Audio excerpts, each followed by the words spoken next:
चलिए, इससे पहले वाले वीडियो में हम लोग देखे थे, एकदम चैप्टर स्टार्ट किए थे, उसमें देखे थे कि किस तरह से हम लोग लॉस ऑफ स्टॉक निकालते थे। जब पार्सली डिस्ट्रॉयड होता था या फुल्ली डिस्ट्रॉयड होता था, उस दोनों ही केस में हम लोग देख चुके थे।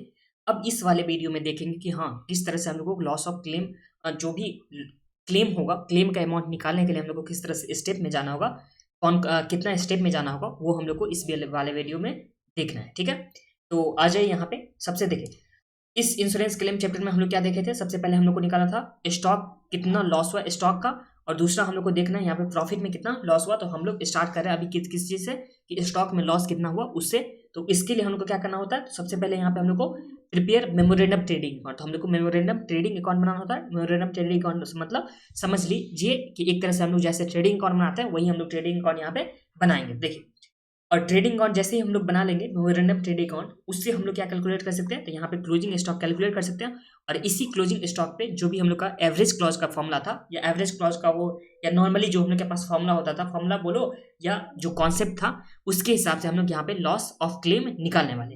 अब ध्यान दीजिए, ये वीडियो आप लोग को उतना समझ में नहीं आने वाला, जैसे हम लोग समझ करेंगे उस वीडियो में आप लोग को अच्छे से समझ में आ जाएगा। तो ये नहीं घबराना कि सर आप लोग क्या पढ़ा रहे हो, मेरे को कुछ समझ में नहीं आ रहा। तो ये चीज़ आप लोग को यहाँ पे नहीं सोचना है, बिकॉज जब हम लोग सम्स करेंगे तो उस टाइम में ही आप लोगों को क्लियर होगा। ये फर्स्ट टाइम है ना आप लोग का, ठीक है। तो चलिए देखिए, सबसे पहले जो हम लोग के पास स्टेप होगा स्टॉक के लॉस को निकालने के लिए, तो हम लोग को सबसे पहले यहाँ पे प्रिपेयर मेमोरेंडम ट्रेडिंग अकाउंट बनाएंगे। ट्रेडिंग अकाउंट हम लोग बनाएंगे, ट्रेडिंग अकाउंट से जो भी हम लोग के पास क्लोजिंग स्टॉक होगा वो हम लोग बैलेंसिंग फिगर करके निकालेंगे, ठीक है। बिकॉज देखिए, जो हम लोग के पास स्टॉक होगा वो तो डिस्ट्रॉयड हो जाएगा, तो वो तो हम लोग के पास पता नहीं होगा कि हाँ कितने का स्टॉक है, तो उससे हम लोग मेमोरेंडम ट्रेडिंग अकाउंट करके हम लोग यहाँ पे बनाएंगे, उसमें क्लोजिंग स्टॉक जो भी होगा वो हम लोग निकालेंगे। अब देखिए, for preparing above memorandum trading account following में भी इशूज, तो यहाँ पे क्या क्या इशू हो सकता है वो यहाँ पे देख लीजिए। सेकंड वाले पॉइंट में इसमें क्या हो सकता है कि जीपी रेशियो क्या हो सकता है, मिसिंग हो सकता है। यहाँ पे जीपी रेशियो नहीं दे रखा होगा, ये भी हो सकता है। तो इस अगर जीपी रेशियो नहीं दे रखा होगा तो उस केस में हम लोग प्रीवियस ईयर मतलब जस्ट उससे पहले वाले ईयर का क्या करेंगे, प्रीवियस ईयर का हम लोग आइटम को ध्यान में रखते रहे हुए, नॉर्मल जो भी आइटम होगा उसको ध्यान में रखते हुए ट्रेडिंग अकाउंट बनाएंगे, और उस ट्रेडिंग अकाउंट से हम लोग यहाँ पे जीपी रेशियो कैलकुलेट कर लेंगे। तो देखिए, फर्स्ट नंबर जो हम लोग के पास हुआ वो हम लोग निकाले थे यहाँ पे मेमोरेंडम ट्रेडिंग अकाउंट हम लोग बनाए थे, ठीक है। इसमें हम लोग के पास इशू क्या हो सकता है, तो हम लोग के पास जीपी रेशियो मिसिंग हो सकता है। क्या हो सकता है यहाँ पे, जीपी रेशियो मिसिंग हो सकता है। तो इस केस में हम लोग क्या कहते हैं, यहाँ पे प्रीवियस ईयर का हम लोग ट्रेडिंग अकाउंट बनाएंगे, उससे हम लोग जीपी रेशियो कैलकुलेट कर सकते हैं। देखिए आगे क्या बोला यहाँ पे, while preparing trading account all item should be at cost price. तो हम लोग को यहाँ पे जो भी आइटम होगा, जो भी ट्रेडिंग अकाउंट हम लोग प्रीवियस ईयर का बनाएंगे, वो सारे आइटम को या हम लोग यहाँ पे मेमोरेंडम ट्रेडिंग अकाउंट बनाएंगे, सारे ही आइटम में हम लोग क्या देखना है, हम लोग को कॉस्ट प्राइस पे ही बनाना है। फिर revaluation if any should be eliminated, तो अगर कुछ भी रिवैल्यूएशन होता है उसे हम लोग को एलिमिनेट करना होगा बाय कैंसिलिंग या रिमूविंग इफेक्ट, या कैंसिल कर सकते हैं उसे, या हम लोग क्या कर सकते हैं उस आइटम को ही रिमूव कर सकते हैं फ्रॉम ट्रेडिंग अकाउंट। तो इस दोनों ही तरह से हम लोग क्या कर सकते हैं, जो भी अब नॉर्मल आइटम होगा उसे हम लोग को क्या करना है, इसमें से साइड कर देना है, ठीक है। तो देखिए, फर्स्ट नंबर पे हम लोग को मेमोरेंडम ट्रेडिंग अकाउंट बनाना है। मेमोरेंडम ट्रेडिंग अकाउंट बनाने के लिए हम लोग को जीपी रेशियो मिसिंग हो सकता है, जीपी रेशियो निकालेंगे पिछले साल का ट्रेडिंग अकाउंट बना करके। जैसे हम लोग बनाएंगे, सम्स में बनाएंगे, तो आप लोग को अच्छे से क्लियर हो जाएगा। यहाँ पे एक बार थ्योरी पार्ट के लिए पढ़ लीजिए, तो जैसे सम्स में करेंगे तो आप लोग को एक आइडिया हो जाएगा कि हाँ हम लोग ऐसे करके थ्योरी पार्ट में पढ़े थे, और उसे सम्स में निकालेंगे तो आप लोग को अच्छे से समझ में आ जाएगा, ठीक है। इसमें हम लोग को एक चीज यहाँ पे और भी याद रखना था कि जो भी होगा हम लोग कॉस्ट प्राइस में लेना है, ना कि रिवैल्यूएशन में। अगर रिवैल्यूएशन कुछ भी हो रखा होता है तो या तो उस आइटम को हटा देंगे, या रिवैल्यूएशन का इफेक्ट को हम लोग क्या कर देंगे, कैंसिल कर देंगे। तो ये हम लोग के पास हो गया। अब देखिए, ट्रेडिंग अकाउंट हम लोग को किस तरह से बनाना है, तो ये देखिए ट्रेडिंग अकाउंट का फॉर्मेट रहा मेमोरेंडम ट्रेडिंग अकाउंट का। तो सबसे पहले जो ओपनिंग स्टॉक होता था, फिर यहाँ पे परचेज हो गया, डायरेक्ट एक्सपेंस हो गया, वेजेस हो गया, फिर यहाँ पे ग्रॉस प्रॉफिट हो गया, और यहाँ पे सेल हो गया। तो ये हो गया। अब इसमें जो भी बैलेंस फिगर आएगा वो यहाँ क्या हो सकता है, यहाँ पे क्लोजिंग स्टॉक हो सकता है, और यहाँ पे दो आइटम और भी है। ये क्या हो गया, गुड्स सेंट ऑन कंसाइनमेंट, और यहाँ पे goods Saint on approval basis. तो इसे हम लोग या तो कॉस्ट में ले सकते हैं, क्या चीज में ले सकते हैं इसे, कॉस्ट में, या हम लोग ले सकते हैं सेल प्राइस में। तो जब हम लोग सेल प्राइस में लेंगे तब हम लोग को यहाँ पे इफेक्ट ग्रॉस प्रॉफिट में देना होगा। जब हम लोग कॉस्ट में इसे लेंगे, कंसीडर करेंगे, तो उस टाइम हम लोग को यहाँ पे इफेक्ट नहीं देना होगा, और इससे जब हम लोग सम्स करेंगे उसी टाइम में आप लोग को अच्छे से क्लियर हो जाएगा, ठीक है।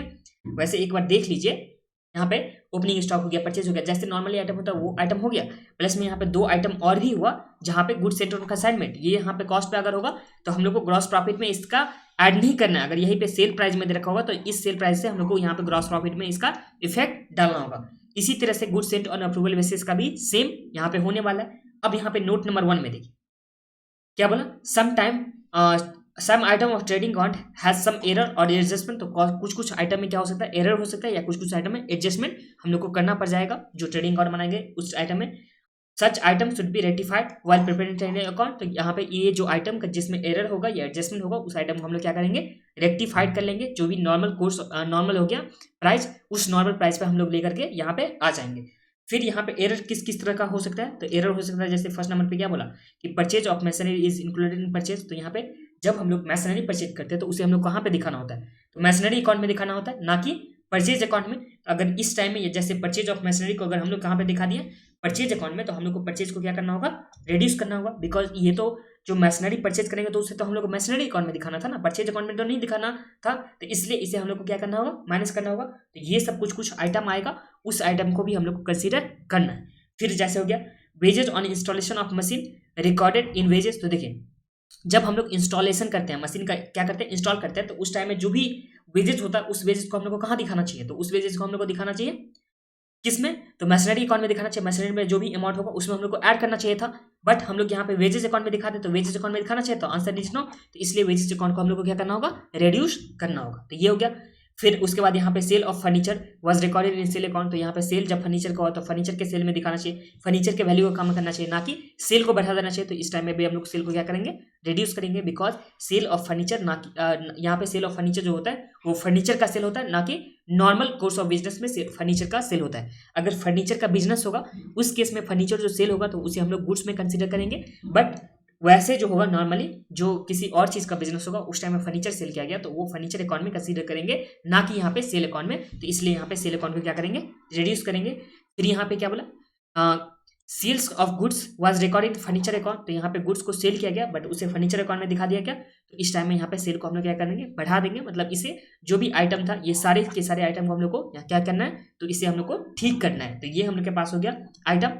उसके बाद क्या बोला, sometimes question specifies movement of goods. यहाँ पे कुछ टाइम में यहाँ पे मूवमेंट दे रखा होता है, has not been properly recorded. तो इसे जिसे प्रॉपर्ली रिकॉर्ड नहीं किया जाता तो इस केस में such movement should be recorded for preparing stock या ट्रेडिंग अकाउंट। तो यहाँ पे मूवमेंट को हम लोग को रिकॉर्ड करना होगा। और एग्जाम्पल ऑफ मूवमेंट यहाँ पे नीचे हम लोग को दे रखा हुआ। तो देखिए यहाँ पे देख लीजिए, जैसे मूवमेंट क्या हुआ, goods were purchase receive in godown. तो यहाँ पे गुड्स को परचेज किया गया, रिसीव भी किया गया गोडाउन में, but not recorded in purchase account. Record purchase account में नहीं किया गया था। क्यों नहीं किया गया था, यहाँ पे इनवॉइस जो है पेंडिंग है, उस केस में परचेज अकाउंट में रिकॉर्ड नहीं किया गया था। देखिए हम लोग इसके यहाँ पे जो भी चैप्टर है हम लोग के पास, यहाँ इंश्योरेंस क्लेम है, उसमें हम लोग स्टॉक निकालेंगे।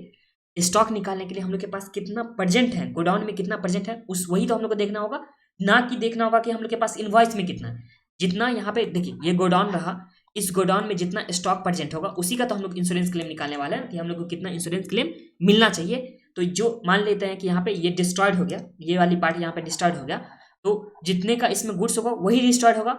अगर गुड्स यहाँ पे रहेगा ही नहीं तो डिस्ट्रॉय नहीं होगा ना। तो इस केस में देखिए यहाँ पे कि परचेज ये गोडाउन में रिसीव हो चुका है, गुड्स रिसीव हो चुका है, बट यहाँ पे जो बुक्स हैं उस बुक में यहाँ पे नहीं दिखाया गया। तो जब बुक्स में नहीं दिखाया गया तो हम लोग यहाँ पे बुक्स में दिखा देंगे। मतलब एक्चुअल जो मूवमेंट है, एक्चुअल में यहाँ पे गुड्स एग्जिस्ट कर रहा है कि नहीं, एक्चुअल में यहाँ पे इस गोडाउन में गुड्स एग्जिस्ट कर रहा है कि नहीं, हम लोग को वो देखना है। तो वो देखने के लिए यहाँ पे जैसे गोडाउन में रिसीव हुआ तो हम लोग के पास क्या हो जाएगा, स्टॉक जो होगा वो बढ़ जाएगा, जो परचेज अकाउंट होगा वो क्या हो जाएगा, बढ़ जाएगा। तो इसलिए यहाँ पे purchase account will be increase. इस केस में हम लोग को परचेज अकाउंट को क्या करना है, इंक्रीज करना है। फिर यहाँ पे good sold but invoice not issue. तो इनवॉइस इशू करे या नहीं करे, यहाँ से तो गोडाउन से तो गुड्स चला गया ना, तो जैसे गोडाउन से गुड्स चला गया तो यहाँ पे हम लोग को सेल में क्या करना है, इसे में इंक्रीज कर देना।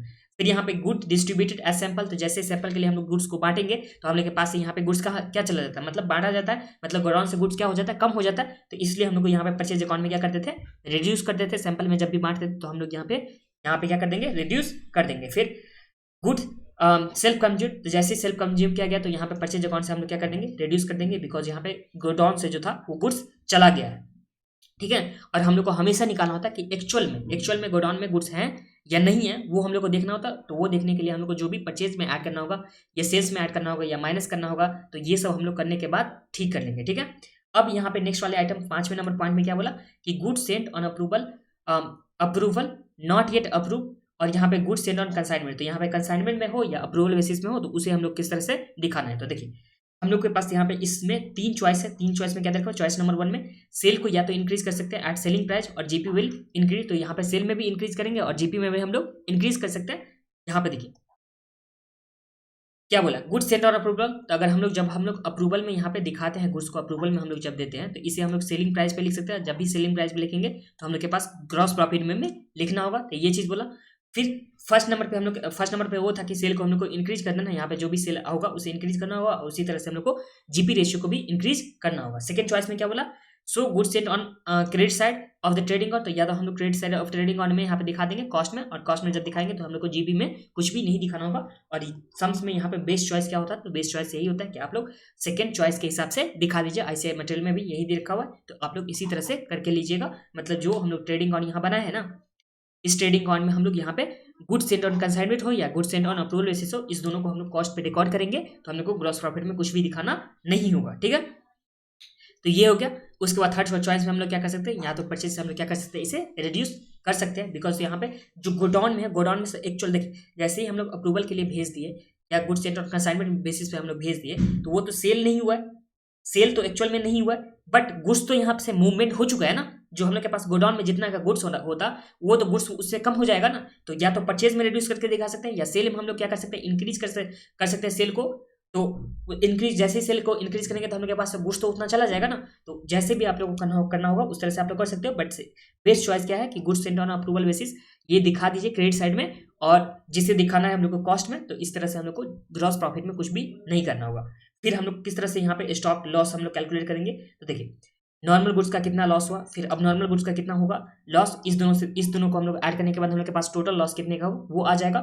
इस टोटल लॉस में से हम लोग कितना सेव कर लिए उसे हम लोग को माइनस करना होगा ना, और कितना हम लोग यहाँ पे फायर फाइटिंग एक्सपेंस, मतलब जो हम लोग को आग बुझाने के लिए कितना खर्च हुआ वो हम लोग यहाँ क्या कर देंगे, ऐड कर देंगे, तो ये हम लोग के पास क्या आ जाएगा टोटल लॉस।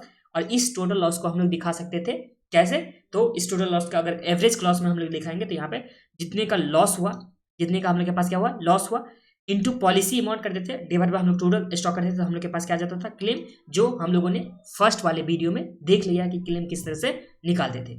फिर यहाँ पे क्या बोला, if claim amount exceed the total loss, तो जितना का हम लोग को क्लेम मिल रहा है वो एक्सीड कर रहा है किससे, टोटल लॉस है। मतलब देखिए लॉस हम लोग के पास कितने का हुआ 10,000 का, बट हम लोग के पास क्लेम जो आ रहा है इस फॉर्मूला से वो कितने का आ रहा है 12,000, तो इस दोनों में जो भी लोअर होगा वही हम लोग के पास क्लेम मिलेगा, दैट इज 10,000 ही क्लेम इस केस में मिलने वाला है।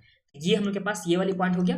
फिर क्या बोला आगे, ये हम लोग के पास 2-3 पॉइंट दे रखा, उसे आप लोग देख लीजिए। फर्स्ट नंबर क्या बोला, if goods have different GP ratio, तो अगर गुड्स में डिफरेंट रेशियो है तो सारे के और goods have a slow moving properties, then while calculating GP ratio such goods be excluded, और while preparing memorandum trading on such goods should be excluded। तो देखिए यहाँ पे जब हम लोग ट्रेडिंग अकाउंट बनाते थे क्या बनाते थे, यहाँ पे ट्रेडिंग अकाउंट, तो इस केस में कोई स्लो मूविंग आइटम है, स्लो मूविंग आइटम मतलब जो पुराना आइटम हो जाता है जिसका यहाँ पे प्रॉफिट एक जैसा नहीं होता है। देखिए नॉर्मल गुड्स का हम लोग के पास प्रॉफिट आ रहा है, नॉर्मल गुड्स में कितना प्रॉफिट आ रहा है 20%, बट स्लो मूविंग कोई आइटम है जिसमें हम लोग के पास 5% ही प्रॉफिट आ रहा है, या कोई हम लोग के पास अब नॉर्मल आइटम हो गया जिसमें 25% प्रॉफिट आ गया, तो जो नॉर्मल हम लोग के पास प्रॉफिट का आइटम हो गया, जो नॉर्मल गुड्स हो गया उसका हम लोग अलग से निकालेंगे, और जो हम लोग के पास स्लो मूविंग आइटम हो गया या डिफरेंट जीपी रेशियो वाला आइटम होगा उससे हम लोग अलग से यहाँ पे निकालने वाले हैं। मतलब वो जो आइटम होगा, जो भी स्लो मूविंग आइटम का या जो भी यहाँ पे डिफरेंट जीपी रेशियो वाला आइटम होगा, उसे हम लोग जब भी मेमोरेंडम ट्रेडिंग अकाउंट बनाएंगे या ट्रेडिंग अकाउंट बनाएंगे तो उसमें से हम लोग यहाँ पे एक्सक्लूड कर देंगे। जब हम लोग सम्स करेंगे तो आप लोग को अच्छे से ये क्लियर हो जाएगा, बट अभी के लिए समझ लीजिए कि जो अगर स्लो मूविंग आइटम होगा, मतलब जिसका जीपी रेशियो डिफरेंट होने वाला है, उस आइटम को हम लोग डिफरेंट यहाँ पे मतलब जो भी ट्रेडिंग अकाउंट होगा या मेमोरेंडम ट्रेडिंग अकाउंट होगा उस दोनों से हम लोग क्या कर देंगे, रिमूव कर देंगे। तो ये आइटम हो गया आप लोग के पास। फिर such goods are separately calculate, तो इसमें हम लोग सेपरेट कैलकुलेट करेंगे और इसे हम लोग दिखाएंगे एबनॉर्मल गुड्स करके, ठीक है। उसके बाद इफ सैवेज value have given into insurance company, तो अगर इंश्योरेंस कंपनी को ही सैवेज वैल्यू मिल गया तो इस केस में हम लोग को डिडक्ट नहीं करना है। देखिए यहाँ पे गोडाउन में गुड्स था, ये सब सारा गुड्स यहाँ पे दे रखा हुआ था, इसमें से ये पार्ट जो था वो यहाँ पे सैवेज मतलब सेव कर लिया गया, ये पार्ट क्या गया सेव किया गया, और जो भी सेव किया गया था वो इंश्योरेंस कंपनी ही लेकर के चला जा रहा है। इस केस में जो हम लोग के पास टोटल लॉस होगा उस टोटल लॉस से जितना सेव किए वो हम लोग माइनस नहीं करेंगे। किस केस में माइनस नहीं करेंगे, जब इंश्योरेंस कंपनी ही ये पैसा लेकर के चला जा रहा है, मतलब जो भी सेव किया वाला गुड्स है या उसको बेच करके जो भी पैसा है वो इंश्योरेंस कंपनी ही लेकर के जाएगा, उस केस में हम लोग को माइनस यहाँ पे नहीं करना होगा। फिर यहाँ पे क्या बोला कि claim should be based on cost और market price of the goods whichever is lower. तो यहाँ पे कॉस्ट पे हो सकता है, मार्केट प्राइस पे हो सकता है, जो भी लोअर होगा उस पर यहाँ पे क्लेम मिलेगा। मतलब जितना कम से कम हो पाएगा उतना ही क्लेम वो इंश्योरेंस कंपनी देगी। तो ये आप लोग को समझ में आ गया। एक बार मैं क्विक रिवाइज करा देता हूँ आप लोग को कैसे हम लोग को करना है। तो देखिए, सबसे पहले काम हम लोग को कम करना है, जैसे लॉस ऑफ स्टॉक निकालेंगे तो उसमें सबसे पहले ट्रेडिंग अकाउंट बनाना है, memorandum trading account. Memorandum trading account बनाने के लिए हम लोग के पास जीपी रेशियो नहीं दे रखा होगा। अगर सम्स में जीपी रेशियो मिसिंग होगा तो उस केस में हम लोग प्रीवियस ईयर का ट्रेडिंग अकाउंट बनाएंगे और उस ट्रेडिंग अकाउंट बनाने टाइम में हम लोग कॉस्ट में ही उसे कंसीडर करेंगे, ना कि रिवैल्यूएशन में। रिवैल्यूएशन का अगर कुछ भी आइटम होता तो उसे हम लोग या तो कैंसिल कर देंगे उस रिवैल्यूएशन आइटम को, या हम लोग उसे क्या कर सकते हैं, एक्सक्लूड कर सकते हैं। कहां से? तो उसे हम लोग प्रॉफिट एंड लॉस बोल रहा हूँ, सॉरी, ट्रेडिंग अकाउंट से हम लोग क्या कर देंगे, उस आइटम को एक्सक्लूड कर देंगे। उसके बाद हम लोग ट्रेडिंग अकाउंट का देखे थे फॉर्मेट, जिसमें ओपनिंग स्टॉक होता था, परचेज होता था, डायरेक्ट एक्सपेंस होता था, वेजेस होता था, फिर जीपी रेशियो होता था, फिर यहाँ पे हम लोग सेल्स करके दिखा देते और यहाँ पे दो आइटम होता था, गुड्स एंड ऑन कंसाइनमेंट और goods and on approval basis, जिसे हम लोग कॉस्ट में ही दिखा देंगे। कॉस्ट में ही दोनों आइटम को दिखा देंगे तो हम लोग के पास इजी हो जाएगा। अगर प्रॉफिट में यहीं पे दिखाएंगे, मतलब सेल प्राइस में दिखाएंगे, तो उस टाइम में हम लोग को जीपी रेशियो को भी उतना से इंक्रीज करना होगा। फिर क्लोजिंग स्टॉक हम लोग के पास बैलेंस शीट फिगर करके निकल जाएगा। अब ये जो हम लोग ट्रेडिंग अकाउंट बनाएंगे, मेमोरेंडम ट्रेडिंग अकाउंट, उसमें कुछ एरर हो सकता है तो या एडजस्टमेंट होगा, तो उस एरर या एडजस्टमेंट को हम लोग रेक्टिफाइड करेंगे। एरर किस तरह से हो सकता है? तो एरर हो सकता है कि जैसे परचेज किया गया मशीनरी को, उसे हम लोग परचेज अकाउंट में दिखा दिया, तो परचेज अकाउंट को उससे क्या करना होगा, रिड्यूस करना होगा। तो ये सब हम लोग एरर को कंसिडर करेंगे, जो कुछ एरर यहाँ पे हम लोग देखे थे। और जैसे सम्स में हम जो भी एरर होगा उस टाइम हम लोग समझेंगे ही। तो ये हो गया सबसे पहले एरर का। और कुछ क्या हो सकता है, मूवमेंट हो सकता है। तो हम लोग को देखना है कि एक्चुअल में कितना गुड्स इस यहाँ पे गोडाउन में रखा हुआ है, कितना एक्चुअल में गुड्स बिजनेस में है। देखिए, बिजनेस में कितना गुड्स है वो हम लोग को देखना है, कितना एग्जिस्ट करता है, ना कि हम लोग के पास कितना सेल हुआ एक्चुअल में, ये हम लोग को देखना है। तो इसके लिए हम लोग कुछ मूवमेंट देखे थे, जिसमें देखे थे कि परचेज का यहाँ पे गुड्स रिसीव कर लिया गया, बट यहाँ पे परचेज अकाउंट में नहीं दिखाएगा, तो हम लोग परचेज अकाउंट को उस टाइम में क्या कर देंगे, इंक्रीज कर देंगे। फिर सेल कर लिया गया गुड्स को, सेल करके यहाँ पे डिलीवरी हो चुका है, बट सेल अकाउंट में नहीं दिखाया, तो उस टाइम हम लोग सेल में क्या कर देंगे, इंक्रीज कर देंगे। तो ये सब आइटम को आप लोग देख लीजिएगा। फिर हम लोग लॉस कैसे निकालेंगे, तो लॉस निकालने के लिए पहले नॉर्मल आइटम का, फिर अब नॉर्मल आइटम का जो भी लॉस होगा स्टॉक का, इस दोनों को ऐड करेंगे, उसमें से जितना सेव किया वो माइनस करेंगे, और फायर फाइटिंग एक्सपेंस को हम लोग यहाँ पे ऐड करेंगे। मतलब आग को बुझाने के लिए जो भी एक्सपेंस लगा है उसे हम लोग ऐड करेंगे, तो हम लोग के पास आ जाएगा टोटल लॉस। और इस टोटल लॉस को हम लोग एवरेज क्लॉज के हिसाब से क्लेम निकालेंगे। एवरेज क्लॉज कैसे निकालते थे, तो सबसे पहले टोटल लॉस जो भी होता था उसमें policy amount divide by total stock या टोटल कॉस्ट करते थे। तो इस फॉर्मूला से हम लोग यहाँ पे क्लेम निकालेंगे, और क्लेम कभी भी जो एक्चुअल लॉस होगा उससे ज्यादा नहीं हो सकता, जो टोटल लॉस होगा उससे ज्यादा क्लेम कभी भी नहीं हो सकता।